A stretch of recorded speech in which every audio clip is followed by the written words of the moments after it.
Ellen, how are you? I'm wonderful. Oh, fantastic. Turn this on, that's better. I'm wonderful. Is the couch comfy enough for you? Very. Yeah, take the space up. Oh, Yeah. wait, actually. Oh, wait. Did we forget someone? I think we have. Have we forgotten someone? Yeah. Well, I think we have, haven't we? Have we forgotten someone? Yes. Ladies and gentlemen, shall we get him onto the stage? Yes. Big cheer for Danny John-Jules!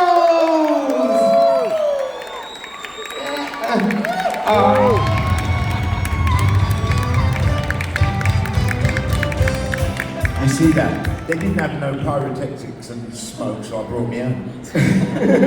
We're not allowed in Glasgow, otherwise it'll just... The police are waiting for me outside.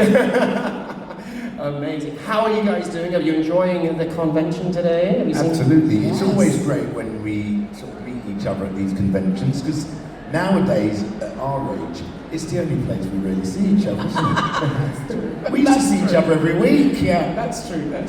I do love it. It's like when I came in today, because I wasn't here yesterday. I came in today, and they were I like, wasn't here yesterday. "You weren't here yesterday? Oh, you see, it's yourself." I was here yesterday. So you were here yesterday, yeah? I was here yesterday. It was fantastic. I came in and they were like, "Right, okay, Rick, you're going to be. This is Ellen. You're going to do the panel, but actually." Danny was a last-minute guest, so we're going to have him up on the stage as well. And I was Exactly. I heard Ellen was coming, so I asked to come. see, drove up specially just for that. But my favourite thing as well was the first thing that I heard from you was, how was the shower? Which is a strange way to be introduced to someone, I'm not going to lie. How was the shower? Not where The I shower live. was fantastic. Dakota Hotel.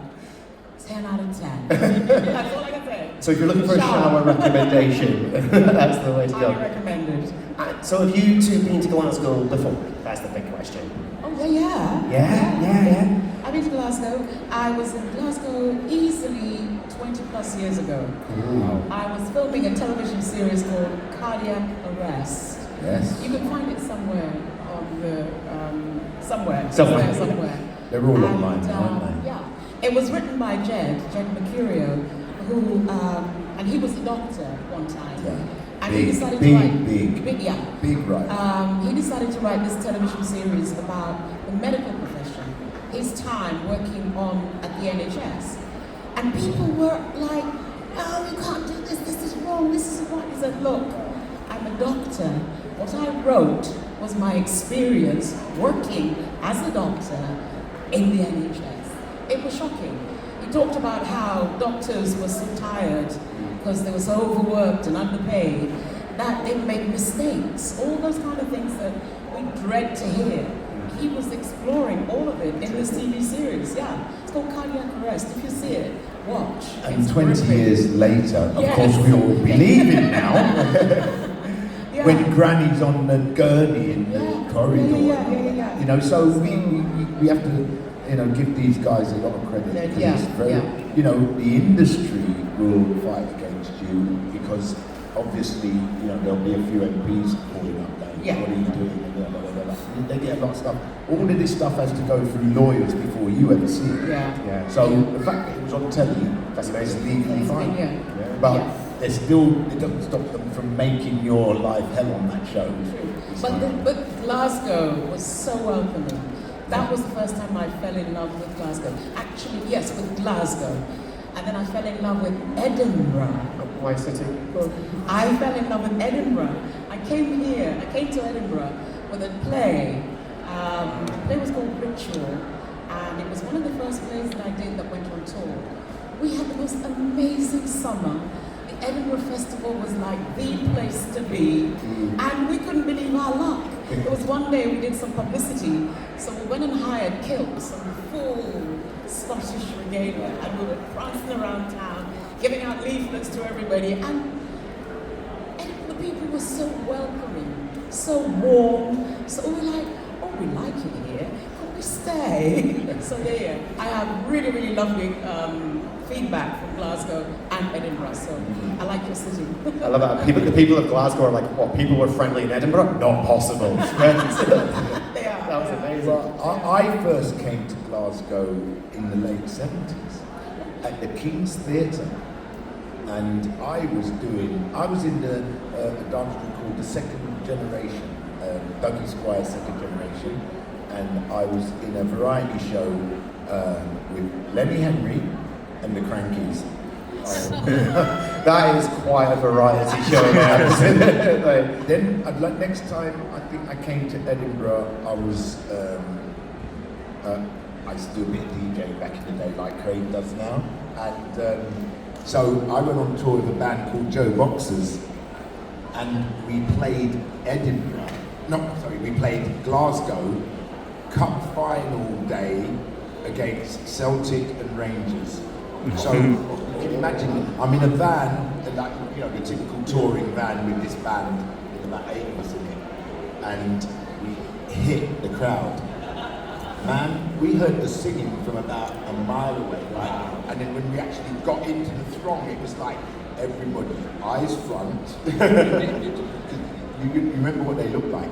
They looked like northern dockers with, you know, Peaky Blinders hats and hobnail boots and donkey jackets.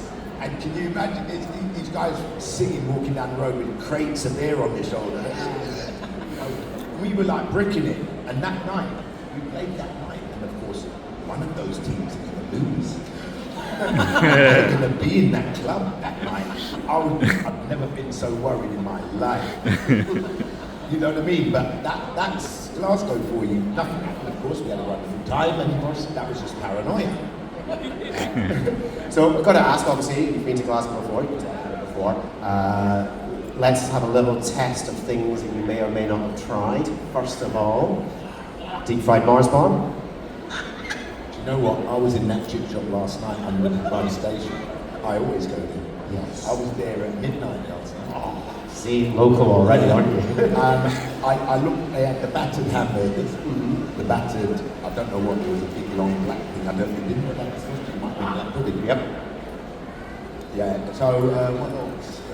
I had haggis in Aberdeen. Nice. What was the, Deep fried haggis, yeah. What was the hotel that Nelson Mandela stayed at? Oh, that's a good question. He planted a tree there. I know, I was staying there, and I had haggis there. I did a Scottish sword dance. In full kill everything, and with a piper and clad in Harris tweed, and with 2 professional sword dancers. I learnt it when we got to the hotel and performed it at night. That's amazing. And anyone who comes to my table, I'll show them that very picture. Excellent, excellent. Well, Ellen, you tried to deep fried Mars bar? No, I haven't, no. Oh, okay, so can we get an order for a deep fried Mars bar? Okay, fine, okay. Macaroni pie. Yes, right. Hold on, is this macaroni cheese? In a pie. No. What, with A crust? Yeah. Oh, so it's macaroni cheese. In a pie. In a pie? Yeah.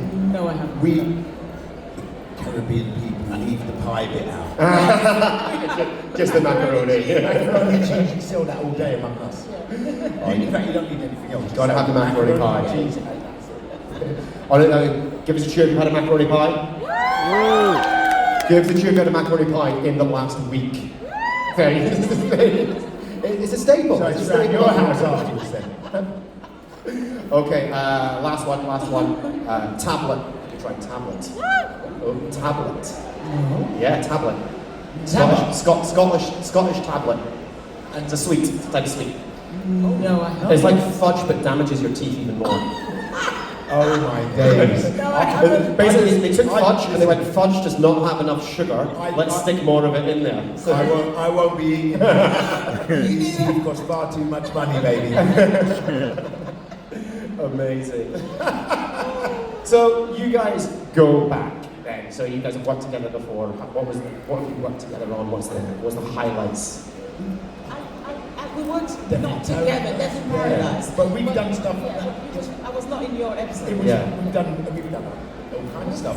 We don't get actors do things like workshops, readings. We've done loads of that stuff.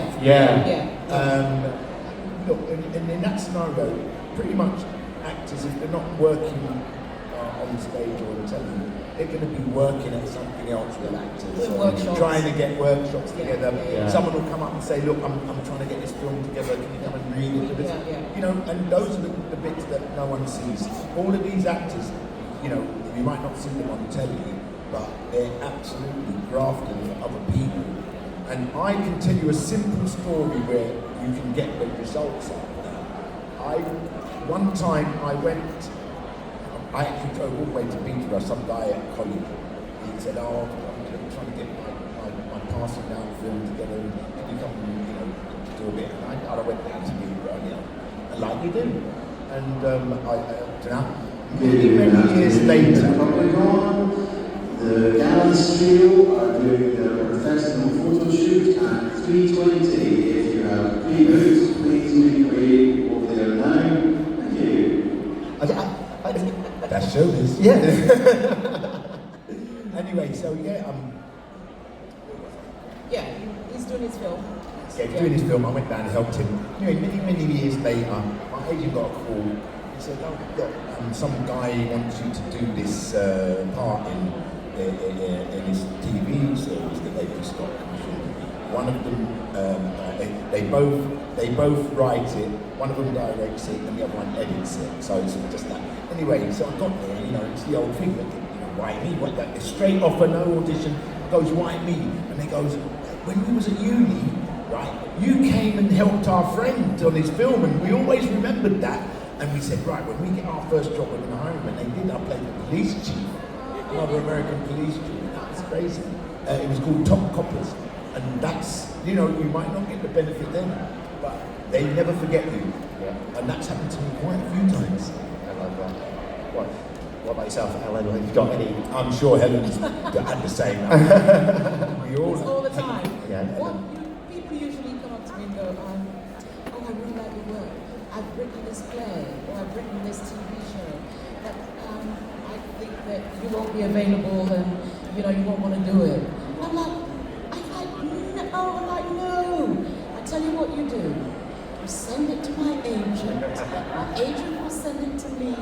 I'll read it, and if it's good and I'm available, I will do it, whether you have money or not. Because it's about support and encouragement. You will be the future filmmaker, director, producer, and so on and so forth. So, no, please don't say that. If there's something you think I might be interested in, or something that send it, always send it. Send it to my agent, and he'll get it to me. So I can show you emails right now. In fact, I'm meeting someone on Tuesday at the Old Vic who's written this, and it's an amazing film, and I just hope that it gets made. But I'm meeting him at the Old Vic, at the Young Vic on Tuesday. It's and he possible. contacted me on social media. I'm meeting him on Tuesday. We're accessible. Yeah. I think people don't realise that. I don't think people realise that. I do like stand-up comedy myself, and it's like people are like, oh, I want to see you do this thing, and like sometimes I get stuff through the post, through social media or through emails, and I'm like, that sounds interesting. I absolutely want to do that. Like, for example, I'm doing OCON, so another convention up in Stornoway. This is the second time I've done it. I'm doing it in October. But I did it the first time 2 years ago, completely random. They just like, oh, your name came up, someone recommended you, do you want to come and do it? I was like, absolutely. And I went up to Stornoway and had a great time. You don't want to let the guy down, let us put you up. Yeah, well there's that. Oh, yeah. You know, at the same time, you know, I can tell you now, I did, you know Labyrinth the movie, right? Do you know who got me that part? Charles Hawkins. Yeah. What did he do? I got to record a song with David Bowie in the Penthouse studio at Abbey Road Studios, and Jim Henson directed it. I mean, I ticked about 100 boxes. A-listers. But did you know that Charles Hawkins actually played one of the characters as well? And the other one was Richard Bodkin, who they both just recently passed away.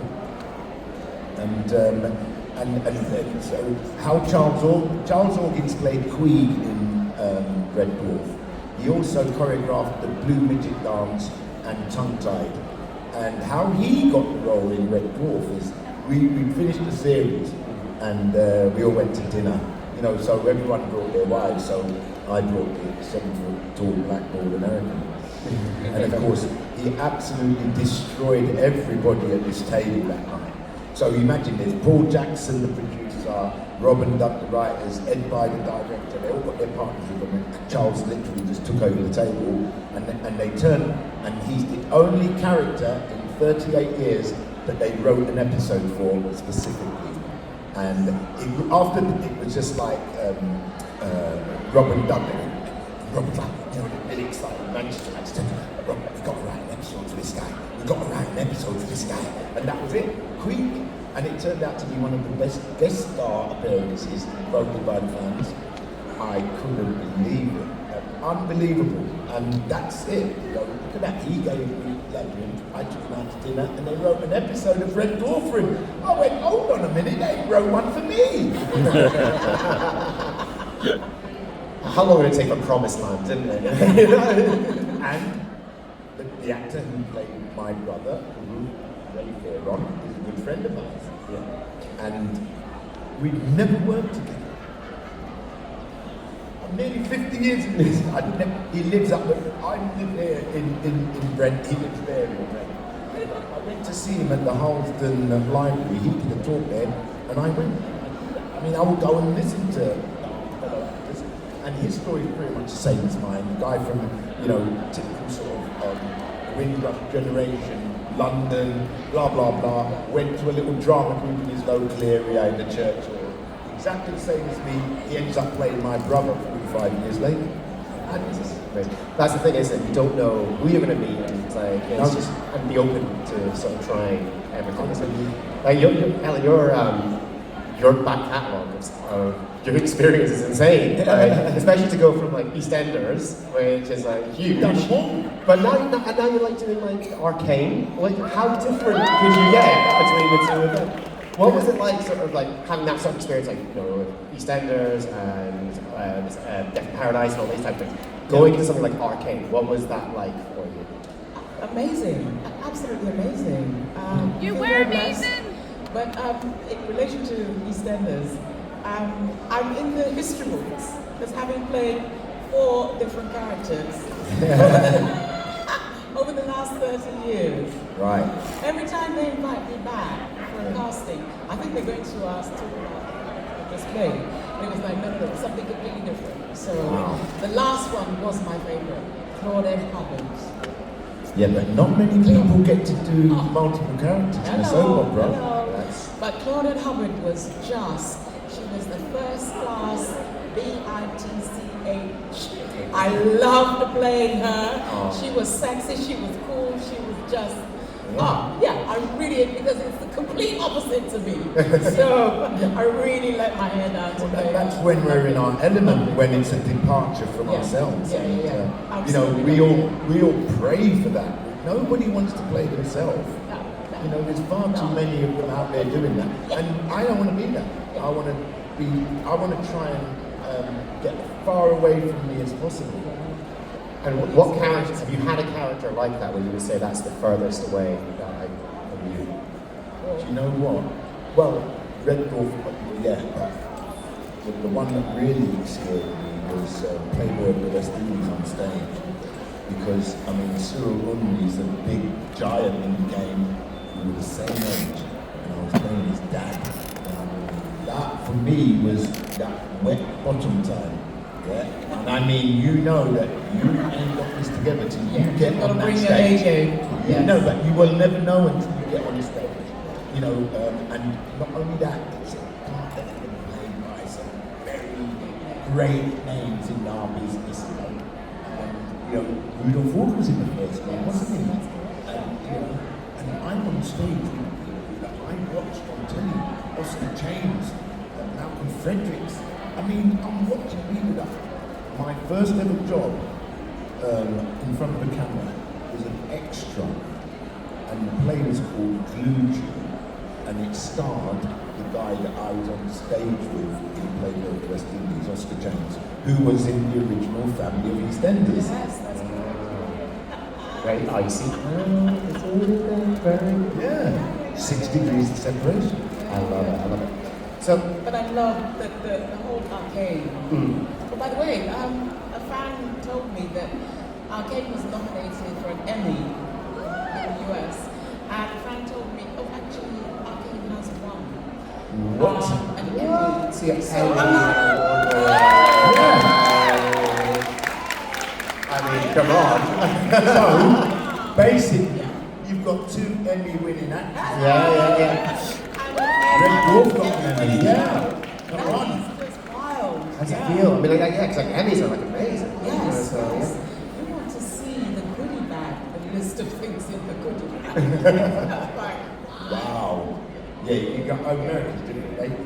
They iPads, you know, iPhones, they things that they put in their goodie bags. You go, In the UK, it's like a notebook and a pen. a couple of flyers to some gig and you know, pack of A rings. 10% discount to Deliveroo. And A couple of luncheon vouchers.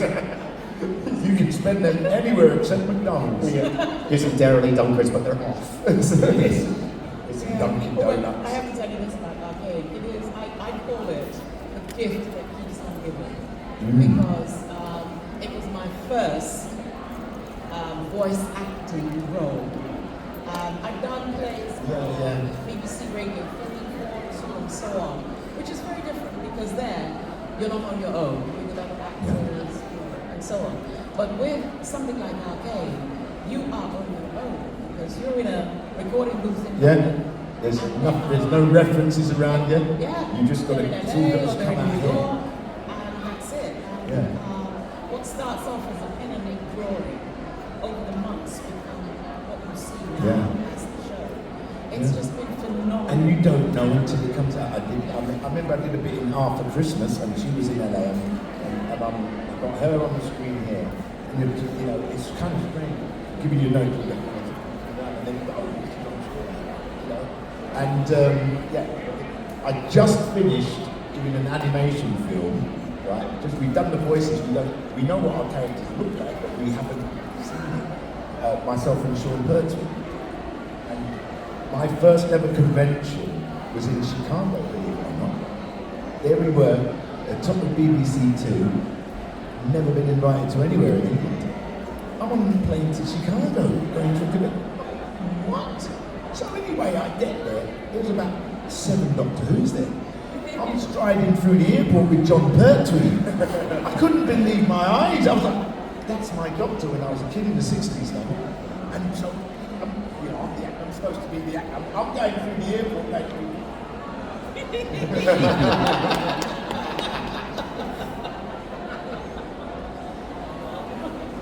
and then all like 45 years later, I'm in the studio with his son.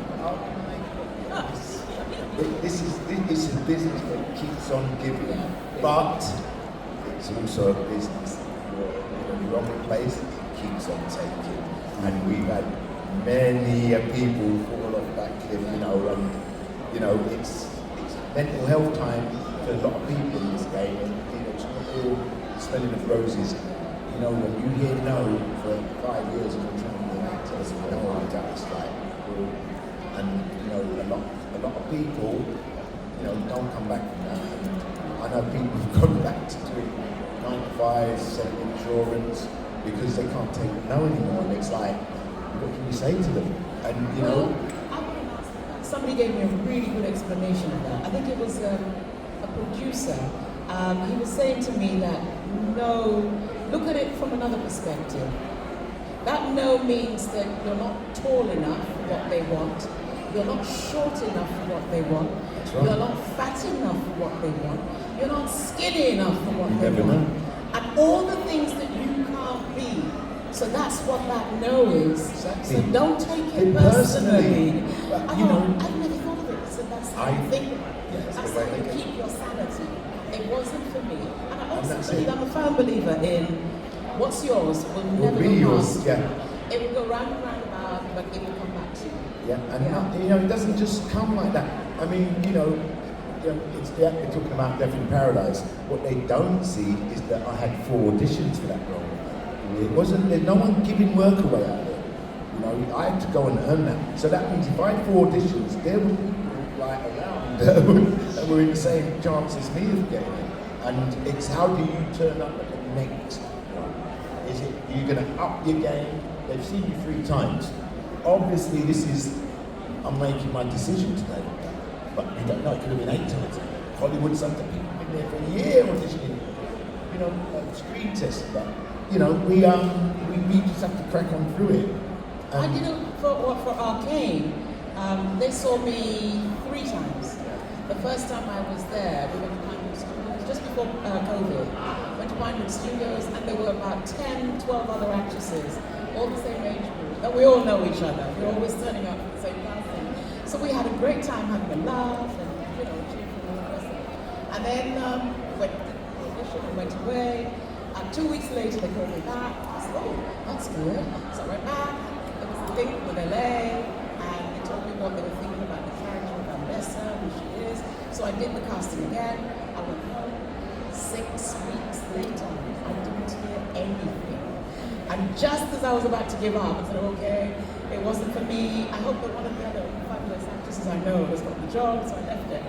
And then about a week later, my agent calls me and says, you sitting down? Yeah, what? He says, well, be ready, because they want you for Ambessa Madonna. I screamed the house down. I screamed the house down. Yes. Seriously. I screamed the house down. And then the work begins. And what I didn't know, in March this year, I was in Ghana, holidaying, and there was a Q&A with Arcane fans. And somebody in the audience asked, why was there no British actors in Arcane? And the producer said, well, no, we auditioned worldwide. And I'm like, worldwide? I said, is that why it took 6 weeks for you to come out? Absolutely. He said, absolutely, we had to find the right voice for what we had in mind. For Ambessa, when we had to come back to it. Yeah, so you got to be patient, you got to trust yourself. That's the other thing too. And also, there's always that. A couple of times it's happened to me. I've walked away from an audition thinking, oh my God, I was so shit. Yeah. And I've written that off, and then the phone rings. Yeah. They thought you were wonderful. Yeah. It's crazy, isn't it? A few times Don't I've know had where that. you are. Oh, I killed that casting. If I don't get the job, it's okay. If I get it, You believe that you've done the best as you can do. Believe in yourself. Yeah. Believe in yourself. Yeah. So we're going to open it up to the room now for a couple of questions. Can we get the mics up just a little bit, just so we can see? And we'll take some questions. Oh, yeah, straight to the light. The hand covering her face. Yeah, lady up there. Sorry, I'm being blinded. Sorry, it's so bright. Can you turn down this side a little bit? Okay, sorry guys, I'm a bit nervous for me. So you know how you were saying before, like it's on me again. That's my story. You know how you were saying before about this was your You need to put the mic closer to your mouth, dear. Sorry guys, I'm not a professional. It's okay, it's okay. You know how you were saying before it's your first voice role, right? What was it like? Did you apply to voice roles before? What made you decide to apply to Ambassador? Because you were saying you haven't done voiceover before. What made you want to do this? What made me want to do it? It was a job. In a nutshell.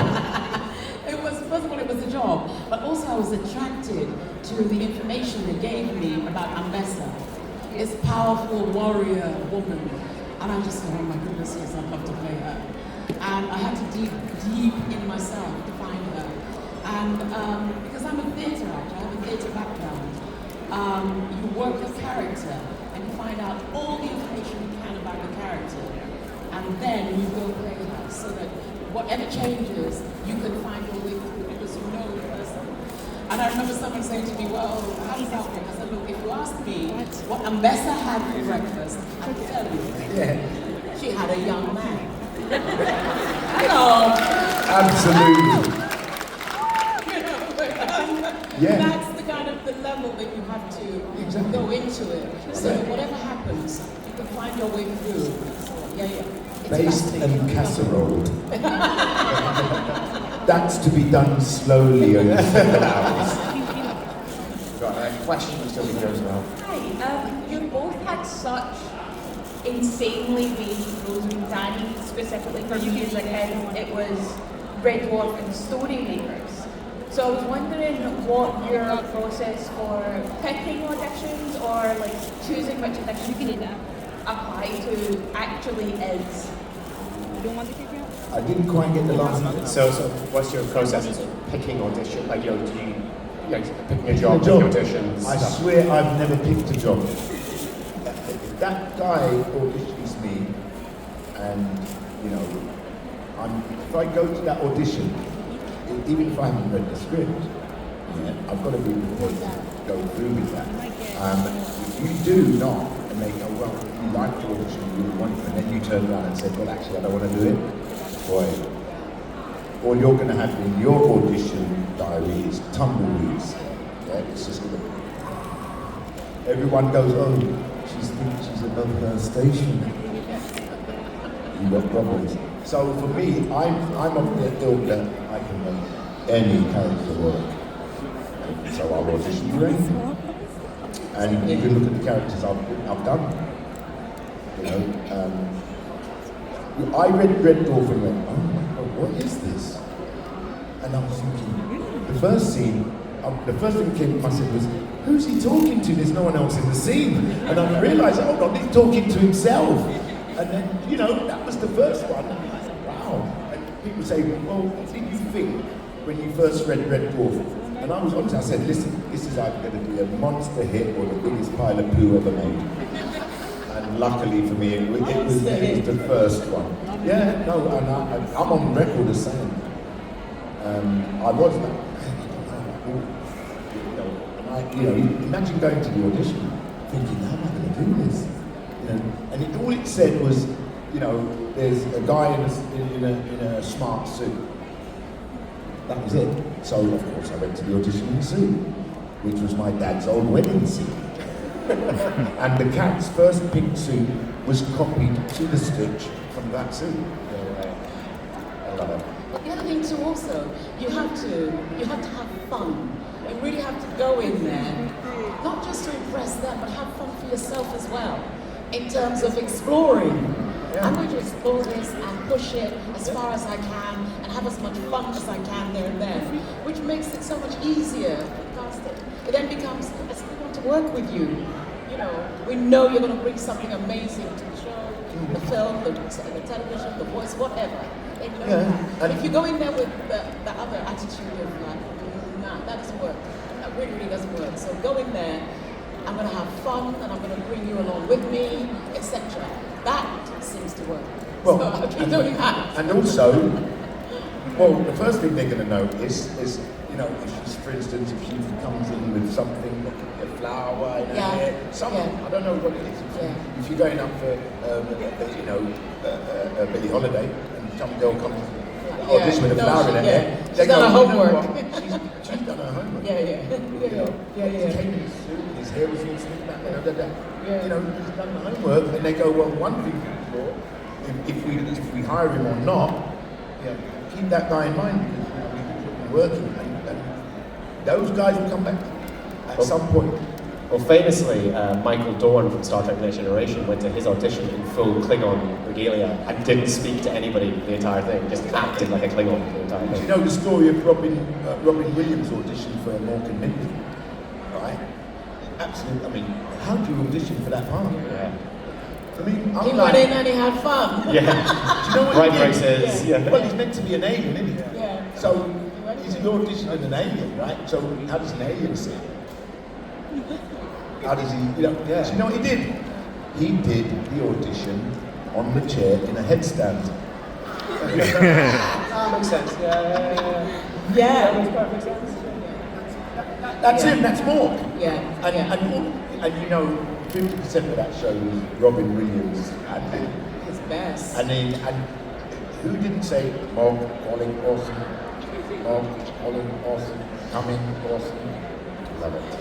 I think we've got time for one more question. One quick little something. While you Just think one at of the front question, here. One quick little something. I'll go. Right, about auditioning. One of the things that I had an opportunity to sit in on a casting. A friend of mine said, "Oh, Ellen, could you sit in and read with the actors when they come in?" And that I learned so much about acting when doing that. Because right from the moment you walk through the door and you come and sit in the chair and talk to us, the people in the casting room, we know whether you're going to get the job or not. You get people, they walk in and like, "I don't deserve this, I don't really want this job, I don't want to be here, I don't really love it." You do all of that, and then you come in and you get no. From the moment you walk through the door, that can apply to you also, getting in a day-to-day life, going for a job interview. You walk in with confidence that you're going to nail this.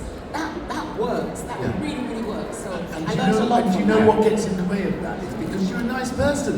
Yeah. Yeah. Be that nice. I think that nice person comes in, "Hi, Yeah. hello." Yeah. You know, and that's not what they're looking for, is it? They want someone to come in. Yeah. What time does this job start? What time does it start, man? I've got another appointment in 10 minutes. You know, you do that and they go, "Shit." Listen, you're going to have to wait for my autobiography. And when I tell you about my Blade 2 audition, you will not believe it. I'll tell you. Okay, our last question again. Hi, I was wondering, what was your favourite scene when you were recording for a vessel to record? Yeah. Yes, there were so many. Such a difficult. Yeah, there were so many. I did enjoy the scenes where Amessa was the warlord. I really did enjoy those scenes because I got to actually just be so physical, not just in my body, but in my voice with it. Imagine you're commanding an army of mostly men. How would that feel? And that is, but physically, that's a very powerful position for the body. And then to find that in your voice as well. And they're all looking to you to lead them. You've got to dig deep and find something amazing. So I love those, yeah. When you get home at night, you're like, "My God, I'm so tired. Why am I so tired? Why can't I do?" Yeah. How much energy you expand doing that, yeah. So some of those were my favorite scenes. Also the ones where she was relaxing. Where she was in the sauna, or she was having a massage, and a nice young man was just, all of those. I enjoyed those. Yeah, but I'm noticing a theme here. Let's find our sexy boy. Oh, hello. Voiceover work is where you discover your voices, because when you're doing a play, you have one voice, and then you might be in that for a year.